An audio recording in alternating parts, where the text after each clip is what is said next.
Imagine cette situation. Tout est prêt pour ton voyage de rêve. Le passeport à la main, la valise enregistrée et toi, dans la file d'attente à la porte d'embarquement, à quelques minutes de monter dans l'avion. Soudain, tu entends ton nom, mais pas pour t'inviter à embarquer, plutôt pour te mettre de côté et t'annoncer que tu ne pourras pas monter à bord. Aussi incroyable que cela puisse paraître, cela arrive de plus en plus souvent en 2025. Et il ne s'agit pas seulement de débutants. Même des voyageurs chevronnés, avec des années d'expérience, se voient bloqués pour des raisons qu'ils n'auraient jamais imaginées. C'est pourquoi, aujourd'hui, nous allons te présenter 9 raisons réelles pour lesquelles les compagnies aériennes peuvent t'interdire l'embarquement, certaines prévisibles et d'autres qui vont complètement te prendre par surprise. Le mieux, nous allons aussi te montrer comment les éviter. Mais reste bien jusqu'à la fin, car la 9e raison est la plus agaçante de toutes et, pour couronner le tout, elle devient chaque semaine plus fréquente. Raison 1. Un passeport endommagé. Cela peut sembler un détail mineur, mais ce n'en est pas un. De plus en plus de pays, et aussi les compagnies aériennes, refusent les passeports présentant le moindre signe de détérioration. Et quand on dit le moindre, c'est vraiment le minimum. Une déchirure sur une page, une tache d'eau, une photo légèrement écaillée ou même une puce électronique pliée. La logique est simple. Si on te laisse embarquer et qu'à l'arrivée l'immigration refuse ton passeport, c'est la compagnie aérienne qui est responsable de ton retour. Pour éviter cette dépense, elle préfère te bloquer directement à la porte d'embarquement. Le conseil est clair, vérifie ton passeport avant de voyager. Mets-le à la lumière, regarde chaque page et assure-toi qu'il n'y a rien d'anormal. Si tu constates le moindre défaut, remplace-le avant qu'il ne gâche complètement ton voyage. Raison 2. Passeport sans validité suffisante. C'est une erreur qui piège même les voyageurs les plus expérimentés. Ton passeport est encore valide, il lui reste 4 mois avant d'expirer et tu te dis « c'est largement suffisant, je suis tranquille ». Mais pas dans toutes les destinations. Beaucoup de pays exigent que le passeport ait au moins 6 mois de validité à compter de ta date d'arrivée et non pas de ton départ. Cela signifie que, même si ton billet est valable et que tes documents sont en règle, si tu ne respectes pas ce critère minimum, la compagnie aérienne peut t'empêcher de monter à bord. La raison est simple. Les gouvernements veulent s'assurer que tu ne restes pas bloqué sur place ou que tu ne prolonges pas ton séjour au-delà de ce qui est autorisé. Et, encore une fois, les compagnies préfèrent te refuser l'embarquement plutôt que de risquer une amende ou de devoir payer ton rapatriement. La solution? Vérifie toujours la date d'expiration de ton passeport et, s'il reste moins de 9 mois de validité, renouvelle-le. Ainsi, tu auras une marge suffisante pour voyager à l'international et tu éviteras de mauvaises surprises. Raison 3. Non différent sur le billet et sur l'identification, c'est un autre classique qui cause bien des soucis. Imagine, tu as acheté ton vol, reçu la confirmation par mail, tout semble en ordre. Mais arrivé à l'aéroport, on t'annonce que tu ne peux pas embarquer. La raison? Le nom inscrit sur ton billet ne correspond pas exactement à celui de ton passeport ou de ta pièce d'identité officielle. Cela peut être un détail minime, un surnom, une lettre en trop ou manquante, ou encore l'absence d'un deuxième prénom. Exemple, ton document indique Jonathan, mais sur le billet figure John. Cette petite différence peut suffire pour que l'on t'arrête au check-in, surtout sur les vols internationaux. Comment éviter ça? Assure-toi toujours de saisir ton nom exactement tel qu'il apparaît sur ton document officiel lorsque tu achètes le billet. Pas d'abréviation, pas de variante. Et si tu détectes une erreur après l'achat, contacte immédiatement la compagnie aérienne. Souvent, elle corrige gratuitement ou moyennant de petits frais, mais seulement si tu agis à temps. Raison 4. Visa manquante ou invalide.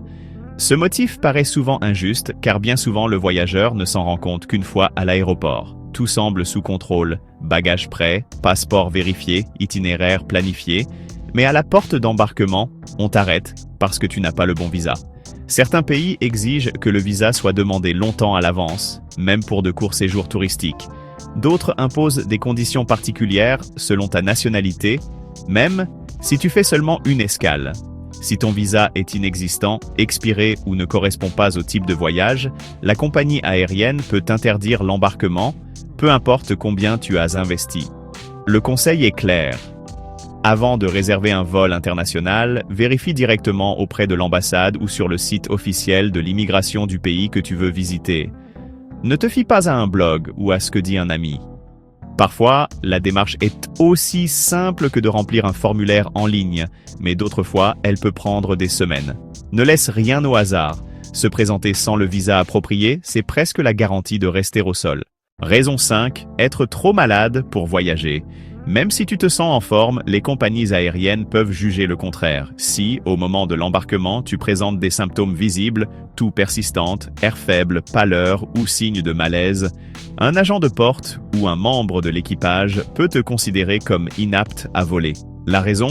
Les compagnies ont la responsabilité de protéger la santé de tous les passagers à bord. Et si elles estiment que tu pourrais être contagieux ou avoir besoin d'assistance médicale en plein vol, elles ont l'autorité de refuser ton embarquement. Cela est arrivé fréquemment pendant la pandémie, mais cela continue aujourd'hui, même avec des symptômes bénins de rhume ou de grippe.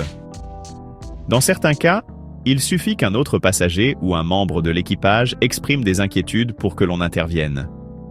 Comment prévenir cela? Si tu n'es pas à 100%, prends des précautions. Porte un masque si tu tousses ou éternues, reste bien hydraté et évite de donner l'impression de fragilité à la porte d'embarquement. Et si tu souffres d'une condition chronique non contagieuse qui peut prêter à confusion, comme une toux persistante ou une irritation visible, le mieux est d'avoir un certificat médical qui l'explique. Car même si tu sais que tu vas bien, si la compagnie en décide autrement, tu ne monteras pas dans l'avion. Raison 6. Être sous l'effet de l'alcool ou de drogue. Cela paraît évident, mais cela arrive plus souvent qu'on ne le croit. Vol aux aurores après une nuit de fête, longues escales avec un verre pour tuer le temps, ou nervosité avant le décollage qu'on tente d'apaiser avec de l'alcool. Le problème, les compagnies aériennes appliquent une tolérance zéro. Si tu montres des signes d'ivresse ou d'influence de stupéfiants, on ne te laissera pas embarquer. Peu importe si tu es inoffensif, si tu dis que tu étais juste fatigué, ou si tu promets de ne déranger personne, si tu parles en articulant mal, si tu as des mouvements instables ou si tu sens fortement l'alcool, les agents d'embarquement peuvent t'arrêter sans hésitation. Et le plus dur, c'est que cette décision est généralement définitive. Perte du vol, sans remboursement et parfois même interdiction future de voler avec cette compagnie. La leçon est claire. Si tu veux fêter, fais-le à l'atterrissage. Un verre de trop peut te coûter très cher. Raison 7. Odeur corporelle forte ou offensante, même si cela peut sembler une blague, c'est totalement réel. Les compagnies aériennes ont le droit d'empêcher l'embarquement de passagers dont l'odeur est jugée insupportable ou dérangeante pour les autres. Cela peut être un manque d'hygiène, des vêtements sales après un long voyage, des restes de nourriture renversés ou simplement le fait de ne pas s'être rafraîchi pendant une escale. Si d'autres passagers se plaignent ou si le personnel détecte le problème avant que tu n'entres dans l'avion, ils ont le droit de t'arrêter à la porte. Pour eux, cela fait partie du comportement offensant ou perturbateur. La solution est simple, voyage avec un peu de prévoyance. Si tu as eu un trajet long, prends 5 minutes dans les toilettes pour te rafraîchir.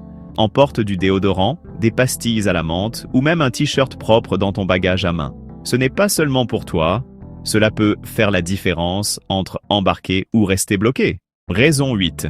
Exigence de visa à l'arrivée.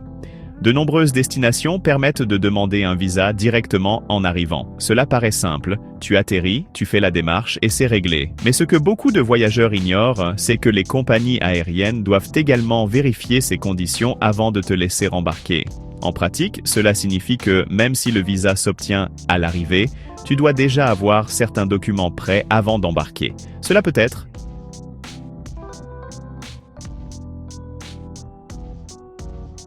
Sciuto Oseko Dejosimo d'identité, de l'argent liquide dans la monnaie locale, une preuve d'hébergement ou un billet de sortie dans la période autorisée. Certains pays exigent même une inscription en ligne préalable et la présentation de cette confirmation.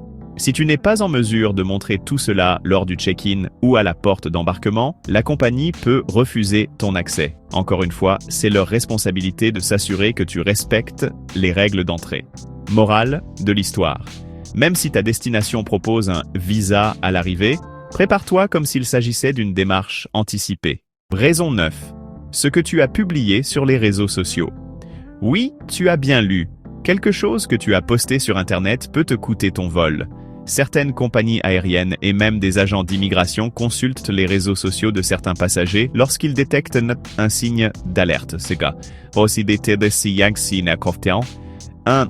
Billet aller simple, un paiement en espèces ou un nom qui correspond à une liste de contrôle. Et si elles croisent des publications qui leur paraissent suspectes, une blague sur la douane, un commentaire sur la sécurité aéroportuaire ou un vieux mème mal interprété, elles peuvent te classer comme risque et t'empêcher d'embarquer. Le plus inquiétant, c'est que cela n'a pas besoin d'être récent. Même un post d'il y a plusieurs années peut jouer contre toi. C'est pourquoi il vaut mieux se rappeler que l'humour en ligne ne fonctionne pas toujours dans un aéroport, où la sécurité est prise très au sérieux. Et voilà, nous arrivons à la fin avec ces 9 raisons qui peuvent gâcher ton vol avant même le décollage. Maintenant, tu les connais, et surtout, tu sais comment les éviter. Si ce contenu t'a été utile, fais-moi une grande faveur. Abonne-toi à la chaîne, active la petite cloche pour ne pas manquer les prochains conseils, et partage cette vidéo avec tes amis voyageurs. Tu éviteras sûrement à plus d'un une mauvaise surprise à l'aéroport. Dis-moi aussi en commentaire, laquelle de ces raisons t'a le plus surpris? Ou connais-tu une autre situation étrange qui a déjà laissé quelqu'un au sol? J'adore vous lire et vous répondre. Et ne pars pas tout de suite, je te laisse ici d'autres vidéos avec des astuces de voyage qui vont te simplifier la vie et t'éviter bien des tracas. On se retrouve lors du prochain vol voyageur.